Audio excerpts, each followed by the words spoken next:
Ok. Donc, je vais donner déjà la parole pour des mots d'introduction à Damien Faux, professeur et directeur de notre laboratoire. Et on l'écoute avec un titre qui est Pas de recherche sans méthodologie. Et on va voir que c'est peut-être un petit peu un pied de nez à l'organisation de ce colloque. Merci, Damien. merci, Florent. Ça marche, vous voyez mon écran, vous m'entendez bien? Oui, Parfait. Bonjour à toutes. Merci d'être là. Je suis très heureux d'être là ce matin avec vous et je vais commencer par féliciter et remercier le comité d'organisation des doctorants du LAUL-PPC, Florent, Léo, Bettina, Marie et Claire pour ce travail. Je suis très fier que nos doctorants, qui sont, j'aime à le dire et le répéter, sont vraiment les forces vives de notre laboratoire, prennent la main, s'impliquent et s'investissent dans le montage de ce genre d'événements scientifiques. Donc bravo et merci beaucoup. Merci à tous les communicants et merci aussi, bien sûr, à tous celles et ceux qui sont venus ce matin, un samedi, pour écouter les communications de nos doctorants. Qu'est-ce que je voulais vous dire encore? Je vous remercie de m'avoir proposé de commencer la journée. Alors, quand vous parliez de l'organisation, je me souviens avoir eu, je crois, un échange avec toi, Bettina. Vous me disiez, bon, on a surtout envie de présenter nos résultats hein, et pas la méthode.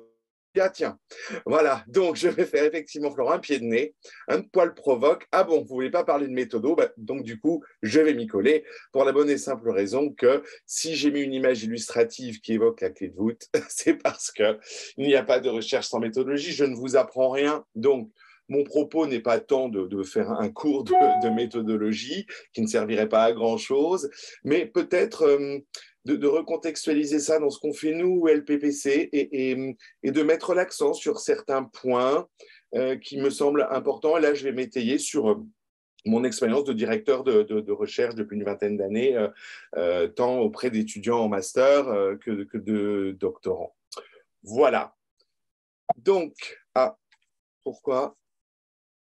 Bien. Donc, un mot donc, de notre laboratoire, le laboratoire de psychopathologie des processus de changement, le LPPC, qui s'appuie sur deux grandes forces, je trouve. C'est l'éclectisme dans nos paradigmes, nos modèles et nos méthodologies du quali au quanti en passant par le mixte. Et cela crée une grande richesse à condition d'être conscient de deux écueils possibles. Un premier écueil théorique sur lequel je ne m'appesantirai pas aujourd'hui, c'est-à-dire que peut-on être complètement intégratif en matière de psychopathologie, de psychothérapie? Ne devrait-on pas parler d'éclectisme? Est-ce que toutes les théories se complètent? Voilà.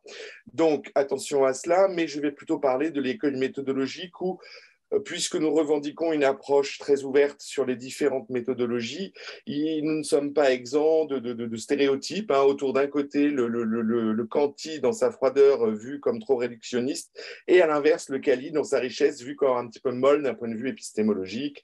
Donc ça, ce sont les deux grands clichés contre lesquels nous luttons.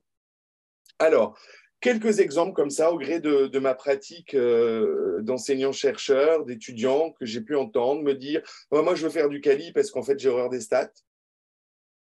Il faut obligatoirement inclure un questionnaire, hein, sinon ce sera considéré comme pas valide mon travail. Je veux prouver que les infirmières sont malmenées par les médecins à l'hôpital. Je veux utiliser des entretiens. Comment allez-vous le faire? Je vais les analyser comme des entretiens. Et enfin, une étudiante qui peine à finir son travail de recherche, qui vit une soutenance où le jury lui reproche de ne pas être allé assez en profondeur et me confie après, j'ai pas osé vous le dire avant, mais la pathologie sur laquelle j'ai travaillé, en fait, ma sœur en était atteinte et elle s'est suicidée. Voilà.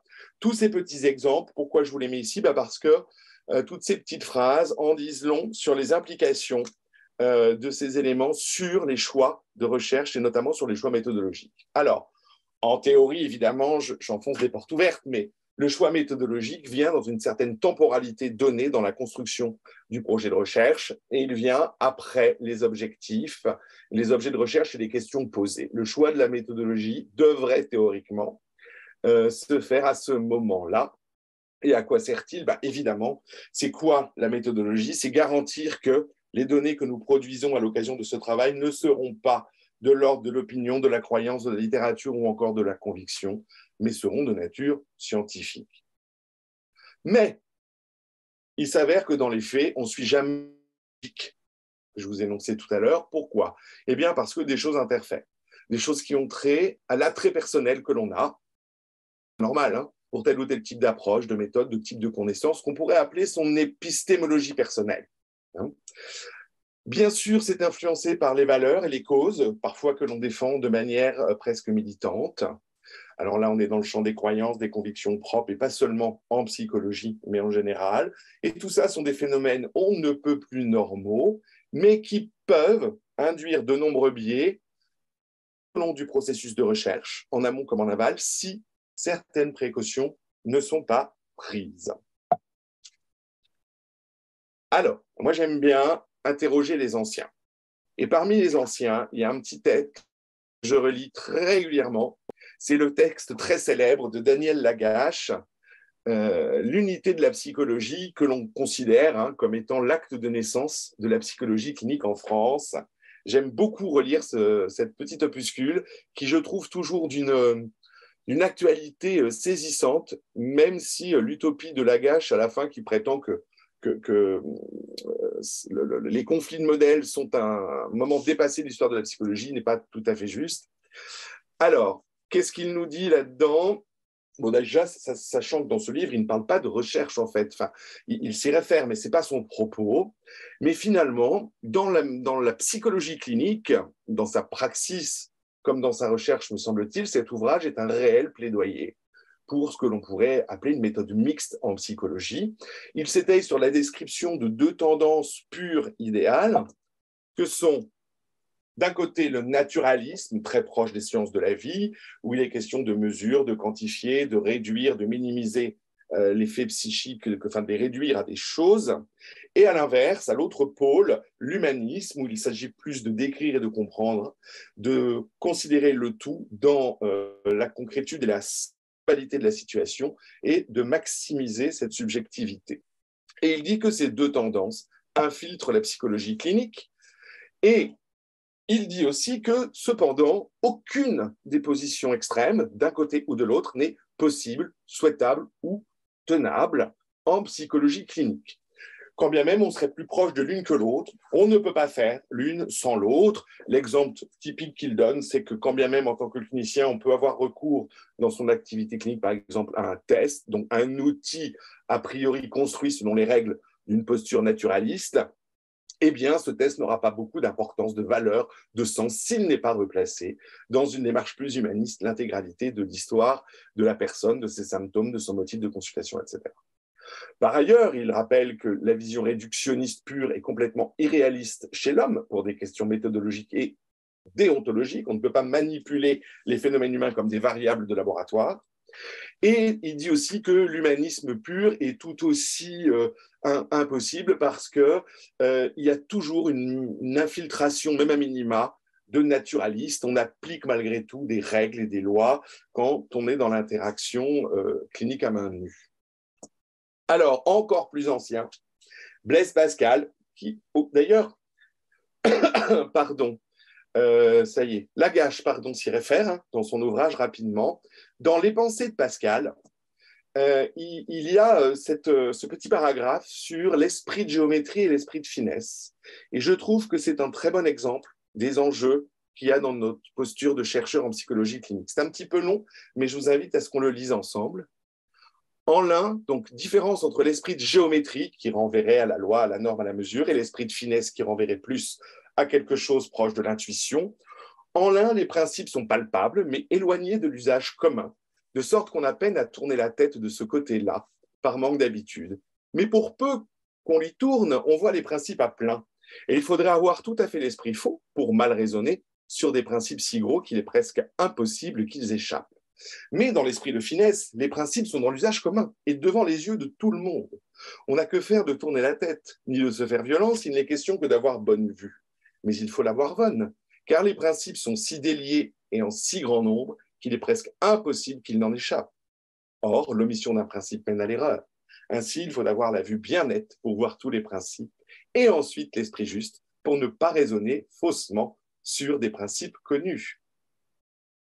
Tous les géomètres seraient donc fins s'ils avaient la bonne vue, car ils ne raisonnent pas faux sur les principes qu'ils connaissent, et les esprits fins seraient géomètres s'ils pouvaient plier leur vue vers les principes inaccoutumée de géométrie. Il me semble que cela devrait peut-être guider nos actes de chercheurs en psychologie clinique. Mais j'aimerais peut-être qu'on en discute après. Alors revenons à la méthodologie et je vais partir d'un cas concret. Quand j'étais étudiant en Master 1 avec d'autres stagiaires, nous travaillions l'après-midi sur les protocoles de tests projectifs recueillis auprès d'enfants.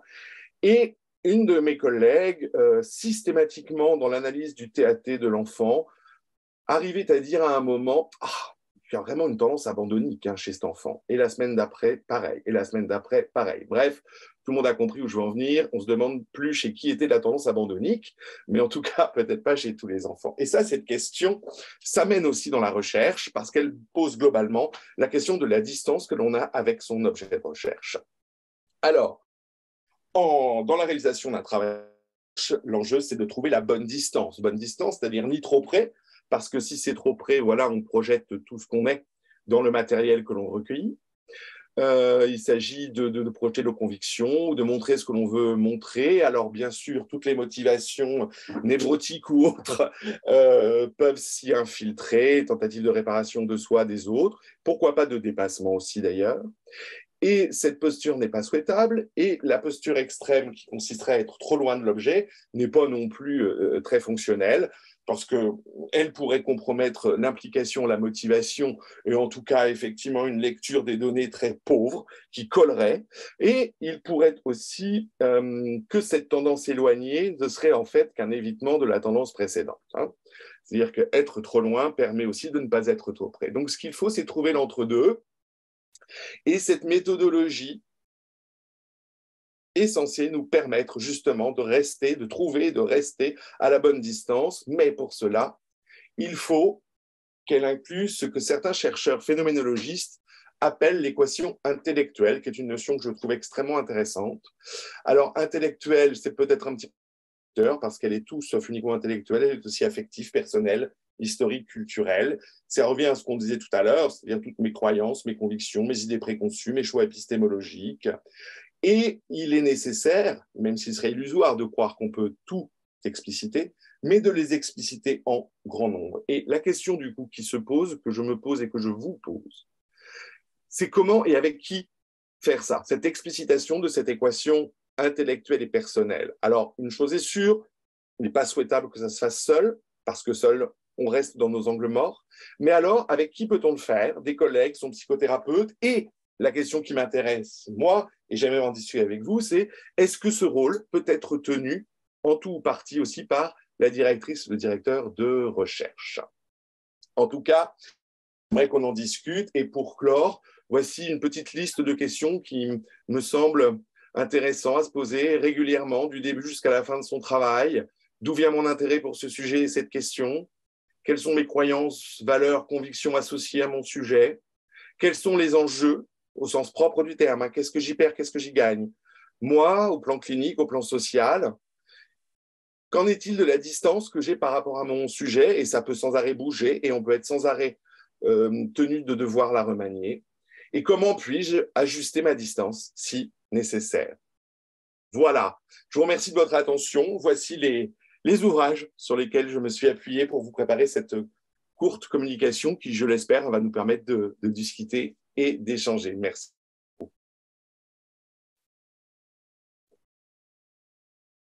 Merci Damien pour ce propos introductif. Alors, c'est vrai que tu poses la question de la distance avec l'objet de recherche et c'était notre question de départ, nous, pour les doctorants qui ont organisé ce colloque, c'était de se dire on entend beaucoup de concepts au sein du labo et finalement, parfois, on les maîtrise mal parce qu'on est chacun dans nos objets. Alors, on sait qu'il y a une team qui travaille sur, par exemple, les états de conscience modifiés dont on va parler ce matin. On va parler de la clinique carcérale, on va parler de la clinique de l'expatriation, du rétablissement, de la croissance post-traumatique. Et on avait envie d'être plutôt, alors là, quand tu parlais de méthodologie, on est sur cette deuxième partie de la thèse, mais cette première partie de la thèse qui est définir les concepts. Et c'est un petit peu ce qu'on voulait proposer ce matin avec les autres doctorants qui ont organisé ce colloque. Est-ce que Léonore ou Antoine, par exemple, vous voulez rebondir, réagir à la présentation de Damien? Alors, sur les aspects méthodologiques, non. Après, peut-être plutôt sur le point philosophique, effectivement, de l'engagement du chercheur et comment est-ce qu'on considère cet engagement dans nos recherches, qui me semble un point important, notamment en recherche qualitative. Pour les présentations qu'on a aujourd'hui, majoritairement, on est sur du qualitatif ou sur du mixte. Donc, effectivement, c'est important aussi de pouvoir l'avoir en tête en regardant vos travaux.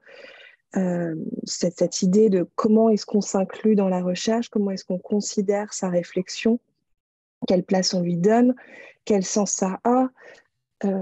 Effectivement, il y a ces concepts qu'on a, hein, d'équation intellectuelle de chercheur, etc., qui appuient en tout cas sur un encadrement de cette considération et sur une certaine...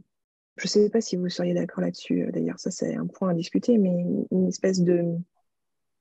une sorte de standardisation de la méthodologie qualitative, en tout cas, grâce à ça, pour correspondre à des critères qui correspondent peu à la recherche qualitative, mais qui seraient par exemple la validité en quantitatif, qui, à mon avis, sont à bouger en termes de rigueur et de critères. Ok.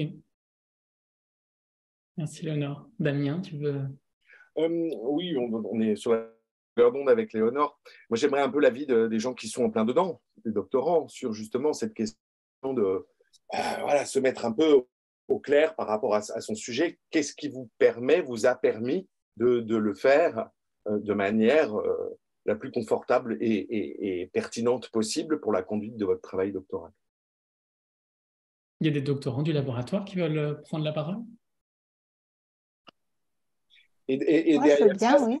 en quoi le directeur de recherche peut ou pas vous aider sur cette question-là, s'il vous plaît? Pardon.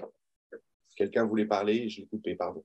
Oui, c'est Ludmilla. Je veux bien en dire un mot parce que c'est une question que je me suis beaucoup posée pour la bonne et simple raison que mon sujet de thèse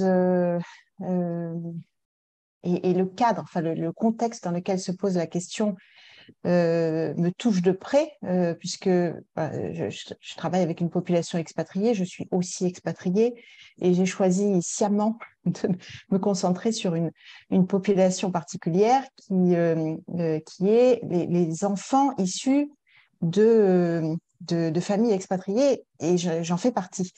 Donc, il y a une similarité des expériences vécues qui est évidente et qui a évidemment à prendre en compte dans le cadre des psychothérapies, mais aussi dans le travail de recherche.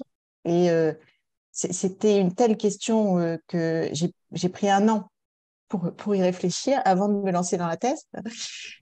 Donc, j'ai repris un travail sur moi pour répondre à la question sur qui on peut s'appuyer pour penser tout ça. Et effectivement, mon co-directeur de thèse et ma directrice de thèse m'ont aidé. Et je pense vont continuer parce que c'est pas fini cette histoire. Voilà. Voilà. Juste Très bien. les deux mots que je pouvais ajouter. Merci beaucoup, Ludmilla. Merci.